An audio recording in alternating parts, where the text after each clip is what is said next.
High, আমার হাতে যে টবটিতে পর্তুলিকা গাছগুলি দেখতে পাচ্ছ, এগুলো আমার লাগানো সবথেকে পুরনো পর্তুলিকা গাছ, যেগুলো এখনও আমার কাছে আছে। তবে আমার অবহেলা ও কিছু ভুলের কারণে এই গাছগুলিতে এখন একদমই ফুল আসে না। দেখো, প্রায় দিন একটা দুটো এইরকমই ফুল আসছে। তাই আজ আমি এই গাছগুলোকে একদম কেটে দেব। গাছগুলিতে ফুল না আসার মূলত দুটি কারণ রয়েছে। প্রথমটি হলো গাছগুলিতে আমি কোনো প্রকার কাটিং করিনি, যার জন্য ডালগুলি শুধু লম্বাতেই বেড়ে যাচ্ছে। নতুন শাখা পোশাখা বেরোনো একদমই বন্ধ হয়ে গিয়েছিল, যার জন্য গাছটি একদমই ঝাঁকড়া হয়নি।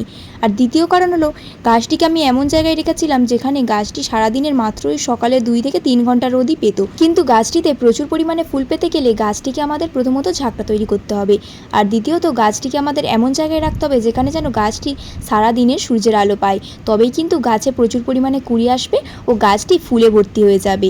তোমরা কিন্তু এই ভুলগুলো করো না, যে ভুলগুলো আমি করেছি, নাহলে কিন্তু গাছে একদমই ফুল আসবে না আমার মতো। আর এই কাটিংগুলো আমি আবারও অন্য কোনো নতুন জায়গায় বসিয়ে দেবো। আজকের মতো চলি, বাই।